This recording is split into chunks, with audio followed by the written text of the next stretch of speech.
This video is in collaboration with Arrtx. Hi everyone, this is Carlo and welcome back to my channel. Today we are talking about illustrations and art supplies. Whether you want to create an illustrated travel journal, or a children's book, or a recipe book with pictures, or even small-sized artworks, sometimes it can be tricky to find the right supplies that are budget-friendly, but they still can pack a punch in terms of vibrancy of colors and versatility of use with different techniques. Well, today we might be in for a surprise, because I'm putting to the test this gorgeous set of 60 acrylic markers, kindly gifted to me by Arrtx, creating for you a full A4 illustration from start to finish. I'm gonna teach you a couple of techniques that you can use on your journals and your sketchbooks, and we're gonna find out together if these are the budget-friendly game changers that we need.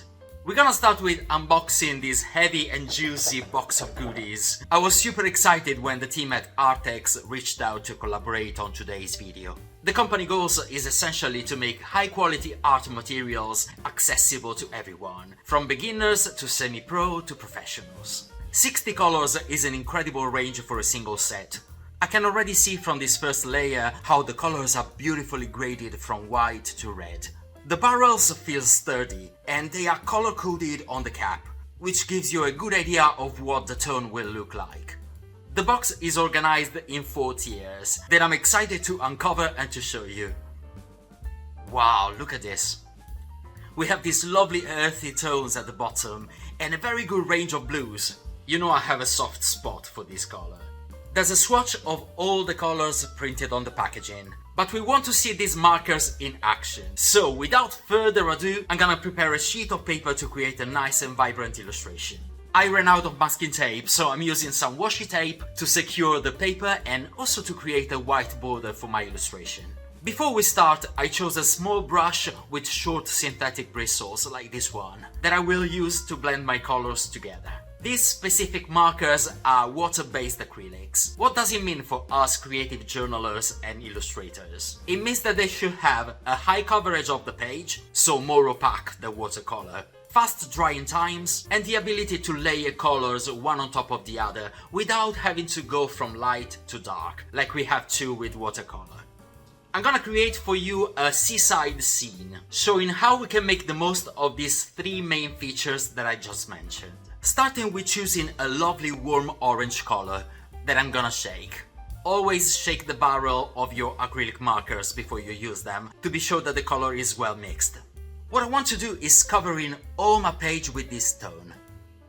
And right off the bat I can say that the pigment load is quite impressive for a budget marker. It's giving a total coverage in basically one coat.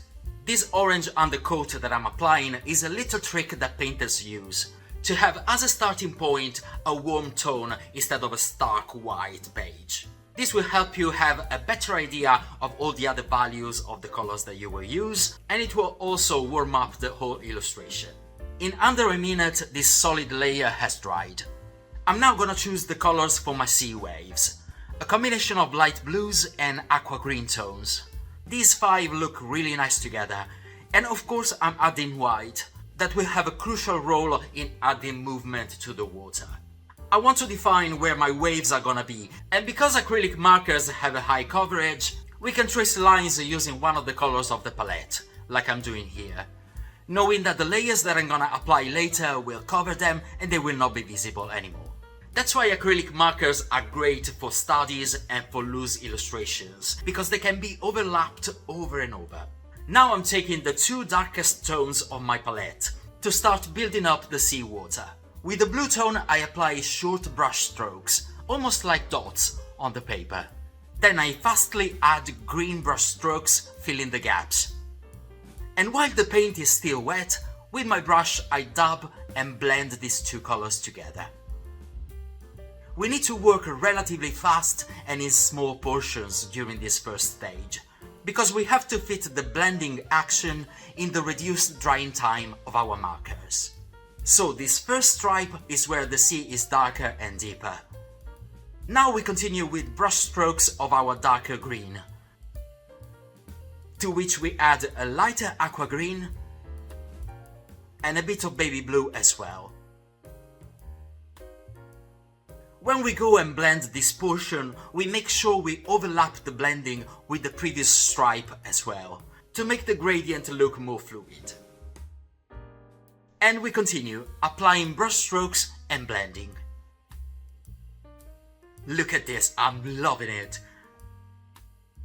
As we approach the lines we traced before, we play with tones and quantities, gradually reducing the dark tones, increasing the light ones, and also worrying less and less if the blending is not super seamless, because these chunky brush strokes that we see here will add to the shimmer and movement of our waves.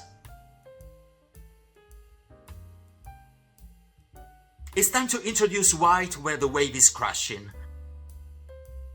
As you can see, I'm spilling over the previous layers to diversify the wave movement.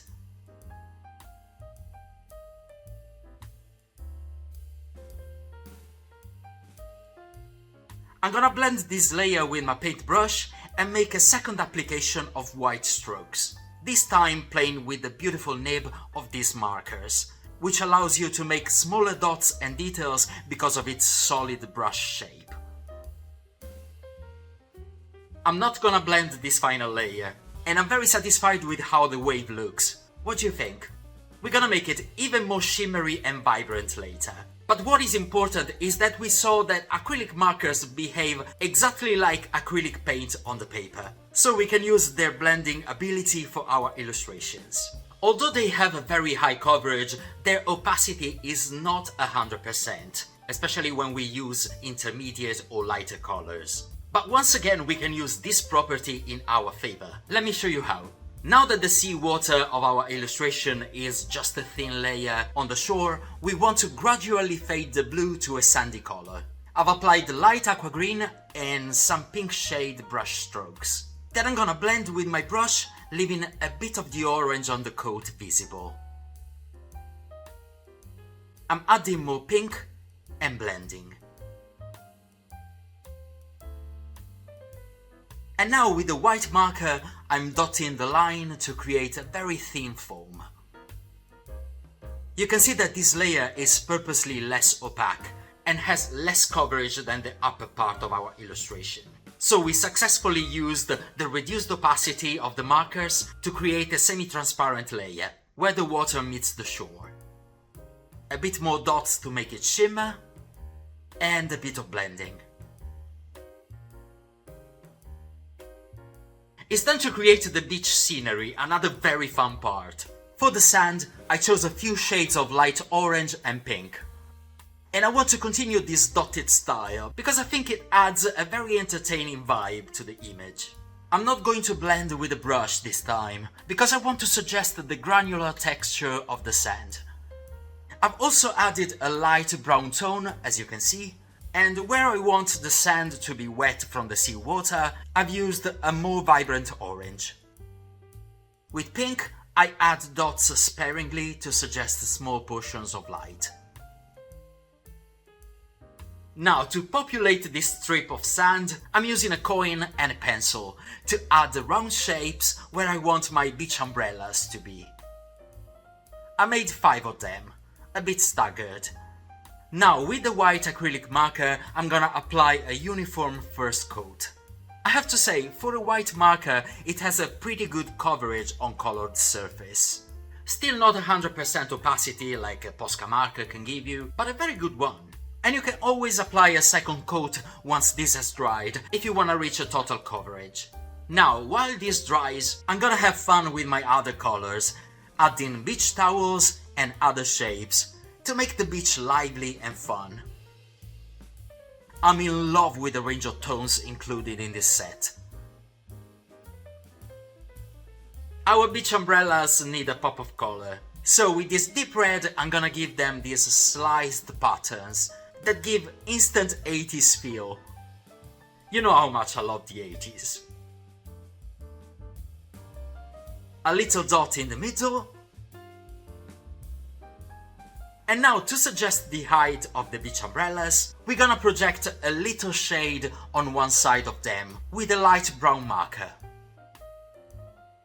We can definitely make our beach towels more fun, adding many different colors and patterns, So be bold and reckless with combining colors and shapes here. Especially because acrylic markers allow you to paint light colors on dark ones with no problem. The illustration might seem complete now, but we want to make it even more vibrant with some final touches. With light pink, I'm adding further highlights on the beach, which is a subtle thing but very effective. With my white marker, we can make our waves even sharper along the rim, and add more dots here and there on the blue, which will make everything pop even more.